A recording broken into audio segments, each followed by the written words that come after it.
Welcome to the Great Detectives of Old Time Radio. From Boise, Idaho, this is your host, Adam Graham.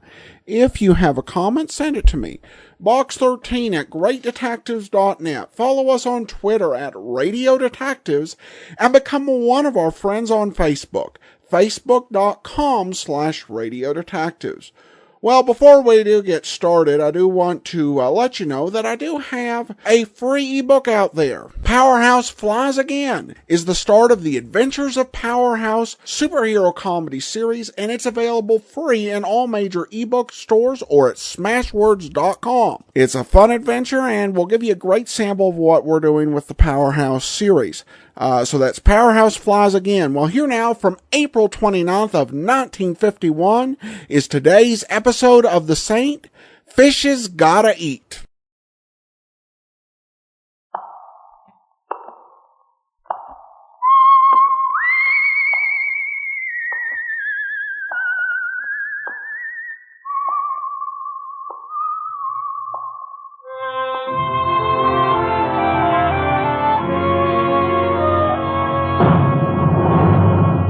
The Adventures of the Saint, starring Vincent Price.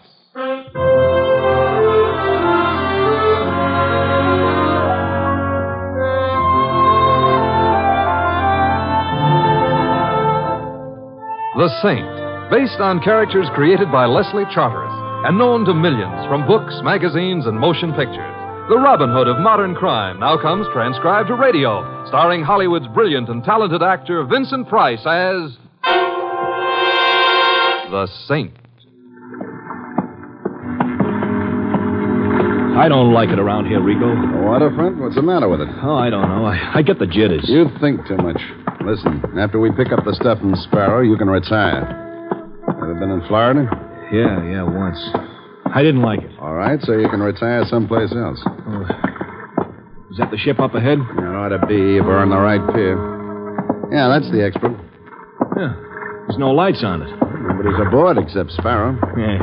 I'll be glad to see him. Me too. 50 grand on the hoof. Rigo. What's the matter? Somebody's on deck. It's not Sparrow. Huh? Oh, relax. It's an old man, the night watchman. Oh. Why they gotta have a night watchman around, I don't know. You think somebody might swipe a ship? Hey, you. What's your order out here? We're coming aboard. We got an appointment. Okay, come on.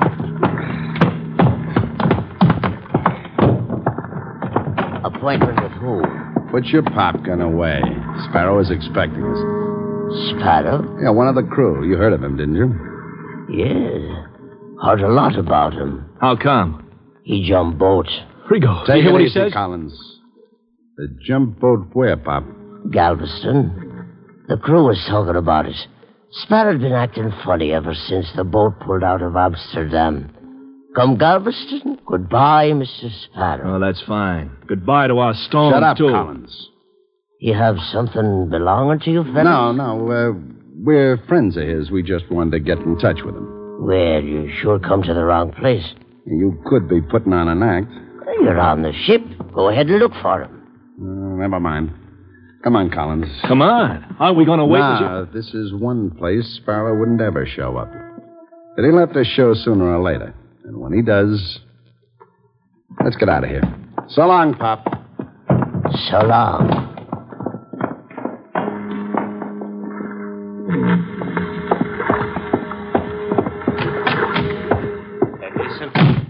Yeah. They left, Sparrow. Oh, I guess they believe you, huh? Yeah, they sure did. I offered to let them search the ship. They was too smart. Figured if you was really on board, I wouldn't have offered. So they went away. Thanks, Gleason. Here, here's a $5. Why do you want to duck them so bad? Oh, I told you. I owe them some money. I ain't got it. Here, take the $5, huh? That isn't the way they told it. What isn't the way? You owing them a few bucks. The way they figured it, it was 50,000. You're crazy. In stones, they said. Where are they, Mr. Sparrow? I said you're crazy. You can say it again if it makes you feel any better. I think maybe I'll take a look. Get away from that bag. But, Mr. Sparrow, I've got a gun. I'm warning you. Better keep clear of me. I'm not. You're a fool. What good will 50,000 do you dead? Give me that gun. I'll break your arm. A fool? Watch out.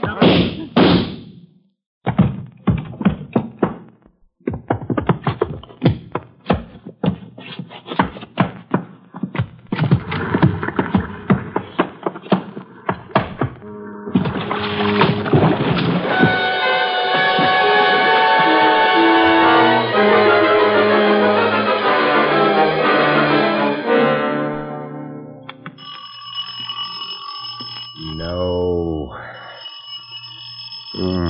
Apparently, yes. I was just about to curl up in front of the fire with a bottle of shut-eye and sleep and sleep. And? Well, maybe I don't need tablets to soothe my nerves. Come in. Thank you. Mr. Templar, my name is Susan Sparrow. That sounds very demure. Are you? Isn't that the kind of thing you should find out for yourself? Miss Sparrow or Mrs.? Mrs. Oh. And I could always ask your husband. If you can find him. I can't.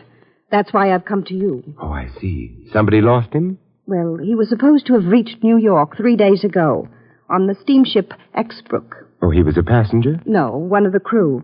He hasn't come home, Mr. Templar. You waited 3 days before doing anything about it? Well, of course, because we live in Cleveland. Oh, which means you'd have allowed him a day to get there, a day's wait before you got alarmed, and a day for you to come here.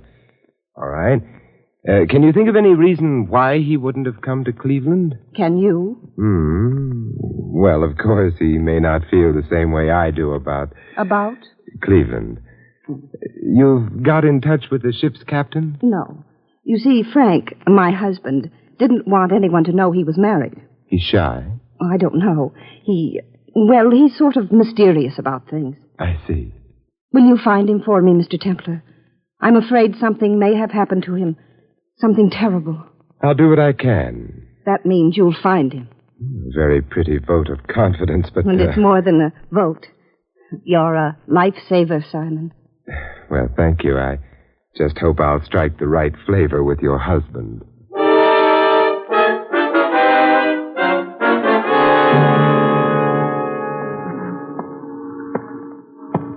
Hey, Bud. I beg your pardon, officer. Where you going? Oh, I'm on my way to the Exbrook.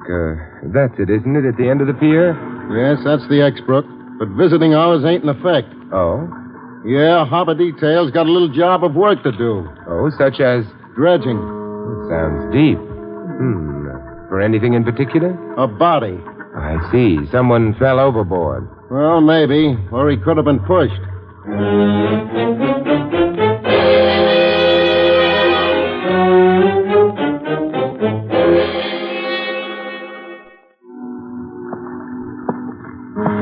Okay, Mr. Templar.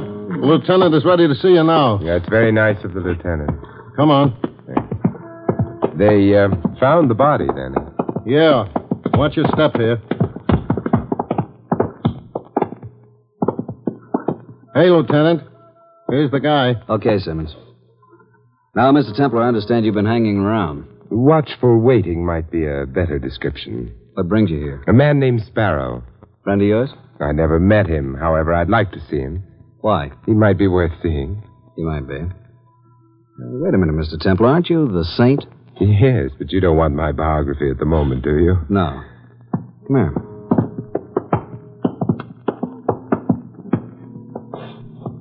You said you wanted to look at Sparrow. Okay, look at him. He's not very pretty. Nobody is after soaking in the harbor for 3 days. Fish must have been hungry. Yeah, the guy's face is practically gone. But he was carrying his papers on him. The Templar, you found your man, Frank Sparrow. He was drowned. Surprise, he wasn't drowned. There are a couple of bullets in him. Oh? Who put him there? The same night he disappeared, the night watchman on this tub disappeared, too, an old guy named Gleason. We found the watchman's gun in one of the ventilators.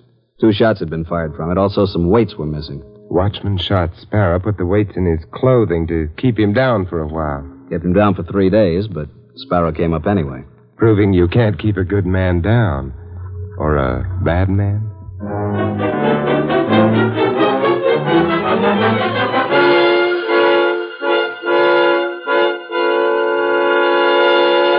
Templar act suspicious about anything, Susie? No, he believed me. He's out looking for Sparrow now. You're a good girl, Susie. I wonder, Rigo. Now, that could be unhealthy. Me and Collins asked you to front for us. Get a legit character like Templar to find Sparrow for us, for which you get paid. Don't wonder. All right, Rigo. Except, why are you so anxious to find Sparrow? He owes me and Collins some dough. Must be a lot. Mind your own business, Susie, huh? All right. Where's Collins? Tailing Templar. We want to know where Sparrow is the instant Templar tags him, see? Rigo, you told me why you didn't want to go to Templar yourself. You said he'd be more willing to do it if a pretty girl like me asked him. Well, what's that supposed to be? Nudes? No, but I'm beginning to think. Maybe the reason you wanted your names kept out of it is, suppose something happens to Sparrow after Templar finds him. Something fatal. Then you'd be in the clear. You got a very healthy imagination. It doesn't feel healthy right now. Susie, listen. You're running an errand for me. Don't try to run it up to anything else. Otherwise... You wouldn't lay a hand on me. Oh, wouldn't I? Oh. See? You were wrong about that.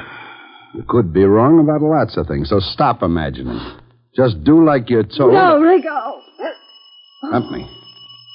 I'll duck into the bedroom till we see you, Collins or somebody else. All right. Coming. Oh, hello, Simon. May I come in? Of course. I'm glad you came. I've been sort of lonely. That's not exactly why I came. Oh? Simon, you don't mean you've already found Frank? I don't? Oh, Simon, you're wonderful. Not especially. It was very simple. What isn't simple is why someone followed me here. Someone followed you? Oh, you must be imagining it. Perhaps. I'd thought better of my imagination, though. However, Susan, what was your husband carrying on him? Oh, I don't quite know what that means. Carrying something? Just a wild thought. Susan, when I got down to the ship, the police were very busy. Doing what? Fishing a body out of the harbor. Oh. The papers found on it belonged to Frank Sparrow. Oh, no. Nothing else in his pockets except... Susan, a night watchman named Gleason disappeared the night of the murder, presumably after emptying those pockets. Oh, that's why you asked me what my husband might be carrying on him. Yes. I don't know. Simon, you'd better go now. Of course. The shock. Yes, that's right. Good night, Susan. Good night, Simon. Those shots came from down the hall. Simon, don't leave me. Stay there, Susan. Come on back inside. Who was it? The new corpse? The same man who'd followed me here. Collins. What? Oh, nothing. You just said Collins. Did you see the man who shot him? No, by the time I got to the end of the hall, he was gone. Who is Collins, Susan? I don't know anyone named Collins. You must have made a mistake. Susan, a man was just killed out there. The police will be along in a very little while. They'll identify him. That'll lead them to you. No, the police don't know anything about... I do. You wouldn't tell them. How long have you been married to Frank Sparrow? A couple of years. You spend a lot of time outdoors, don't you? Someone must have told you how attractive tanned blondes are. Well, yes, I do get out a bit. Mind slipping that wedding ring off your finger? No. Thanks. What are you staring at? Your ring finger. Tanned prettily, even under the ring. What? You haven't been wearing that ring very long, Susan. Otherwise, there'd be a band of lighter skin on your finger, which means you're not married, Susan. You just started wearing that ring today. Simon, I can't... You'll have to. You pretended to be Sparrow's wife and asked me to find him. Why? A friend of mine... Sparrow was a friend of mine. I was worried about him. No. You know I didn't kill Collins. I was here in the room with you when... Someone you know might have killed Collins, just as you might have killed Sparrow. But you said the night watchman, Gleason... Was suspected, that's all. Who asked you to pretend you were Sparrow's wife? A man named Rigo. Why did he want Sparrow found? He didn't tell me. What were you supposed to do when I found Sparrow for you? Tell Rigo, that's all. Huh? Where is Rigo now? I don't know. Where does he live? I don't know that either, but... The next time you see him, Susan, ask him to get in touch with me, Oh, all right, Simon. Is there a back way out of this apartment? I'd just as soon avoid the police. Back way? Apartments frequently have them, you know, usually through the kitchen. Of course. Come on, I'll show you. You can go right out here. Those stairs lead to the street. Oh, thank you, Susan. Simon, couldn't you forget that you ever came to see me? Forget? Yes. Susan, I can be forgetful about a lot of things, but not murder.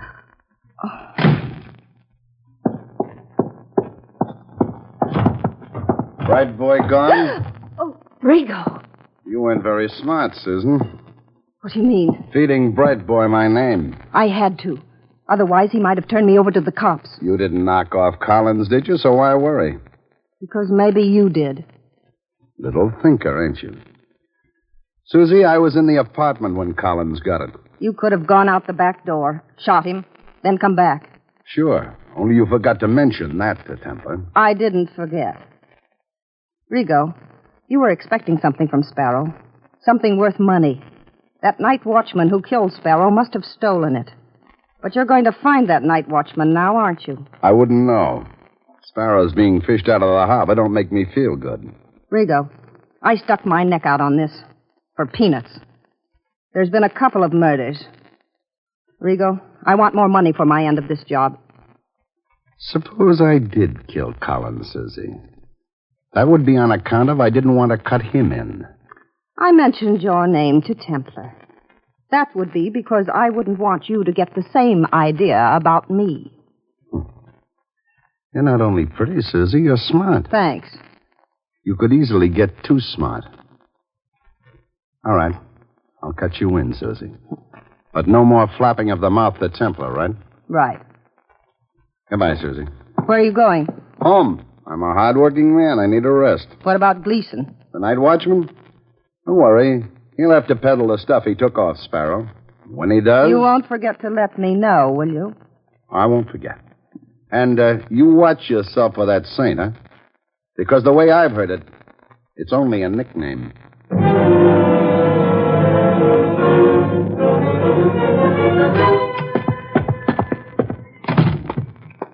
Hello, Rico. I rather thought you'd be using the back door. Templar. Let's not loiter, shall we? The police object. You have a nice visit with Susan? Susan who? Rico. If you weren't in Susan's apartment, you might have been out in the hallway killing Collins. Now you mention it, you meant Susan. Sure, I was in her apartment all the time. Why were you hiding when I dropped in? Well, you know how it is. I'm a gentleman. Yeah, the word has been redefined since I went to school. Rigo, it looks as though Sparrow is a dead end. How are you going to find Gleason? Why should I want him? Whatever Sparrow had, Gleason has it now. You know something? We ain't near Susie's apartment house anymore. It's kind of late. Nobody around. You're very observant. Also, somebody who don't like interference. Oh, so that's why you're showing me your gun. Templar, what's to stop me from getting you out of my hair? For one thing, you're bald. For another, the man who's been trailing us ever since we left Susan's house. You're lying. Look back, fast. Oh, no, you're just angling for a chance to jump me. It's your problem. Okay, move up in front of me a couple of feet, but now I'll take a look. You saw him? Yeah, I seen him. Only I couldn't have. He's dead.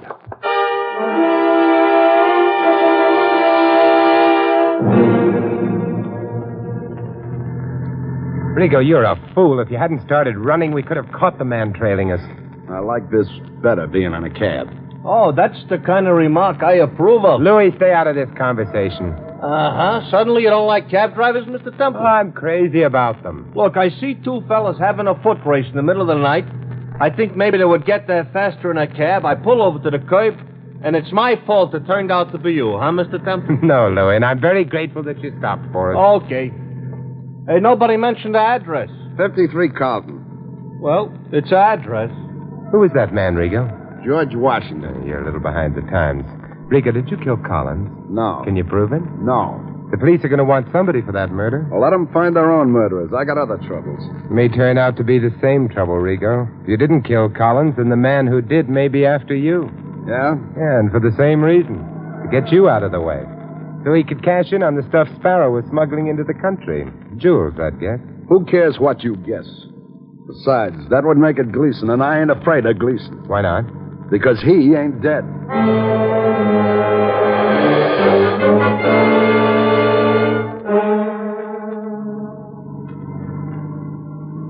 Hey, Mr. Templar. Yes, Louis?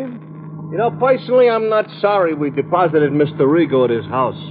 He's not the type I'm comfortable driving around in my cab. But don't be narrow-minded, Louis. No, it's not that I'm narrow-minded.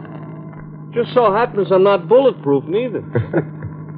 Hey, Mr. Templar, you want I should drive you back to that blonde's apartment? No, Louis. Oh, then your description of her was not the truth. Oh, it was the truth, but I have a more important errand. Go on, in the middle of the night, what could be more important than a blonde? A corpse. Louis, make it the morgue,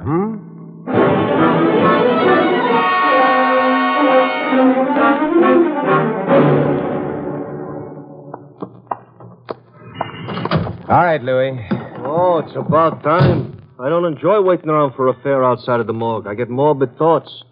Where do you want I should take you? Back to Rigo's house. To Rigo's house? Look, Mr. Temple, I got a suggestion. Why don't we just stay here and send for Rigo? You know, then after he got through with us, we could move right into the morgue without bothering nobody. Louis, you're a pessimist. Yeah, I should ought to have been a truck driver. Oh, you whistle nicely? Yeah. My brother-in-law, he keeps telling me. Louis, he says, you should be a truck driver. You learn manners, you learn to be polite to people, learn how to help distressed motorists when they're in distress, learn how you shouldn't be a road hog, and above everything else, he says, you don't have to associate with riffraff. So do I listen to him? No. I stay a cab driver and I visit the morgue. Hey, Mr. Templar, what did you do there? Looked at the corpse they fished out of the harbor. Uh-huh. He improved in appearance? Hardly. However, I did suggest to the officer in charge that he get in touch immediately with Sparrow's dentist. Oh, wow. The corpse has a toothache, huh? Oh, I don't know, but it's possible, Louis. It's possible.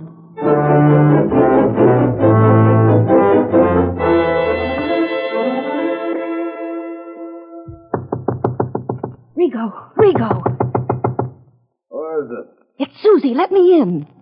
Wait a minute till I unlock the door. It's nice of you to visit me, Susie. What's the matter with you, Rigo? Nothing. I see things. You sure you come alone? Of course I did. Maybe you only think so. Because maybe somebody came with you, only you can't see him. You're drunk. I wish I was drunker. Rigo, you killed Collins. That's so. You wouldn't have killed him on speculation. You must have found Gleason yourself, got the jewels from him. Then you killed Collins so you could keep them all. Baby, you're nuts. I want my share. So you come right over and ask for it. Look, if I knock Collins off on account of those stones, what makes you think I wouldn't do the same thing for you? Because I've got this. Oh. Ladies' model? It'll do. You're not very bright, Susie. I could... Rigo, what's the matter? Window. There's somebody at the window. Rigo, he's got a gun. It's funny, I couldn't have figured him to have It's one. pointed at you. Rigo, run. From him? Oh, there's no place to run to.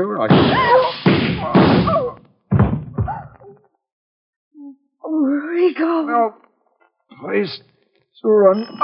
Oh, no. Open the door. Rigo.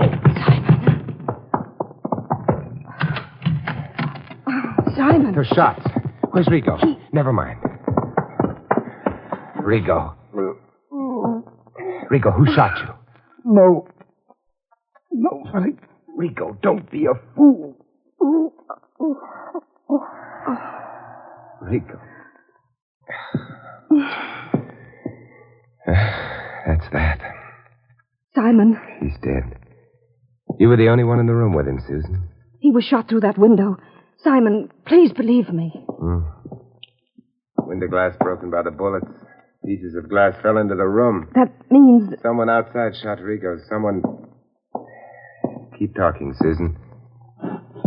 He's still out there. Yeah, he mustn't know that we know. We're in the light. Who is it? Never saw him before. I think I could name him. Keep talking, Susan. I'm going to work my way around to the wall next to the window. As soon as I get there, put the lights out in here. The lights? Why? You're near the switch. Don't look at it. All right. It's to your left. A little higher than your waist. Turn a bit away from me.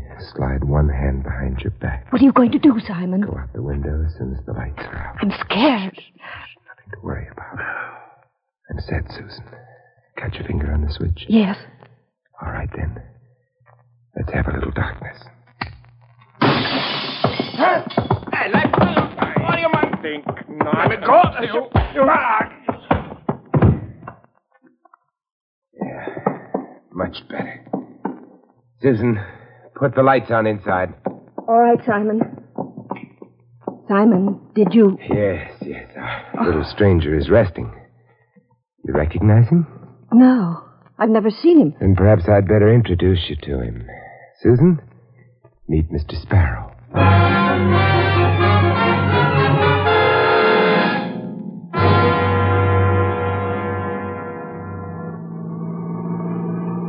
So, all right, Mr. Templar. The guy you nabbed outside of Rigo's house was Sparrow. Yeah? So he killed Rigo, so he also killed Collins. But he was dead. No, Louis. They checked with Sparrow's dentist. It wasn't Sparrow in the morgue.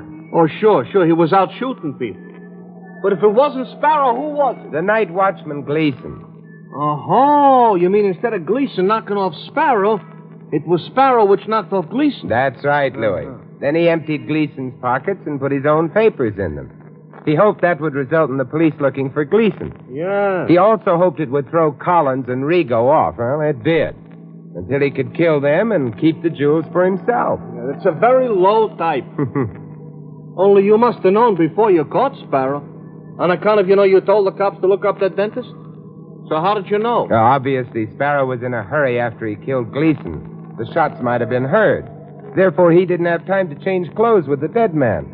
All he could do was empty Gleason's pockets of everything that might have identified him and substitute his own identification. And then he hoped the water in the fishes would make it impossible to identify Gleason, huh? Uh-huh. But that still don't tell me... Louis, it was what? too pat. What? The only thing in a corpse's pocket turned out to be his identification papers. A corpse otherwise unrecognizable? Oh, it's too pat, and therefore... a fake, sure, okay. Yeah, but there's something else you have to explain. Which is why ain't that beautiful blonde with you? Susan? Yeah. Oh, she's in conference at headquarters. Is that so? Yes. Who says a policeman's lot is not a happy one?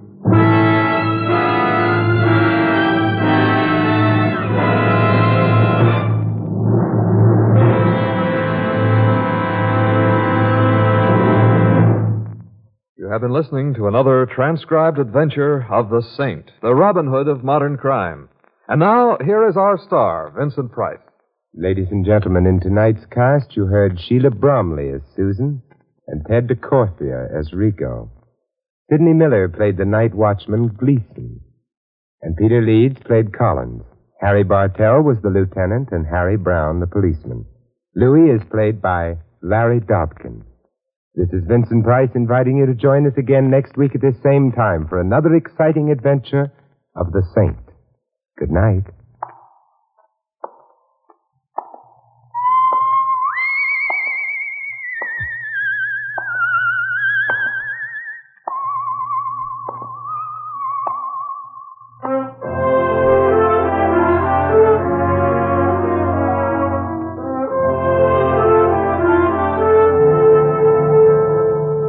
This script of The Saint was written by Louis Vittes. The Saint, based on characters created by Leslie Charteris, is a James L. Sattler production and is directed by Helen Mack. Vincent Price is soon to be seen co-starring with Errol Flynn and Michelin Prell in William Marshall's production of Bloodline. All you Saint fans will be glad to know that the Saint comic books are on sale at all newsstands. This is Don Stanley speaking. 3 chimes mean good times on NBC. All you listeners are invited to another gala broadcast later today of The Big Show, NBC's Sunday listening treat. The unpredictable Tallulah's famous guests for The Big Show today include everybody's favorite Jimmy Durante, the clever Milton Berle, Ethel Merman, and Gordon MacRae with songs you like to hear, and many, many more stars and entertainers.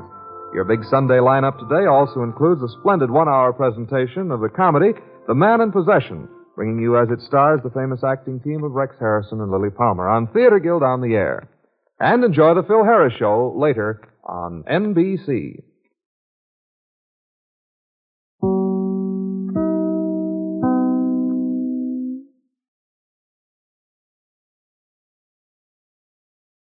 Welcome back. Well, this one was probably, in terms of mystery, one of the weaker Saint plots. I guess this one early on, just because it did seem to me the likely big shakeup rather than any of these people who were far away having committed the crime.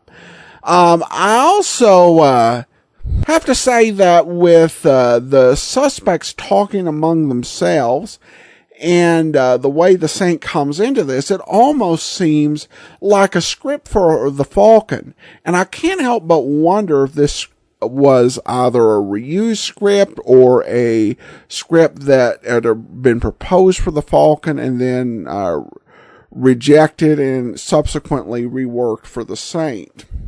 Acting is still good, and Vincent Price excellent as always. Speaking of that, we have some listener comments and feedback. Jan says, love Vincent Price's voice on the Saint radio show. I'd have watched him a lot more than Roger Moore if he'd been on the TV series. Wow, high praise indeed, Jan. And then we have a note from Joe. I just wanted to drop you a line letting you know that I appreciate your podcast. I've subscribe to a bunch of podcasts that upload old-time radio shows, but yours stands out as better than the rest. I really enjoy your commentary on the episodes. It adds a personal touch. Keep up all the great work, Joe. Well, thank you so much, Joe. It's truly appreciated. That will do it for today. Join us tomorrow as Lawrence Dobkin takes over on Ellery Queen. In the meantime, send your comments to box13@greatdetectives.net. Follow us on Twitter @RadioDetectives and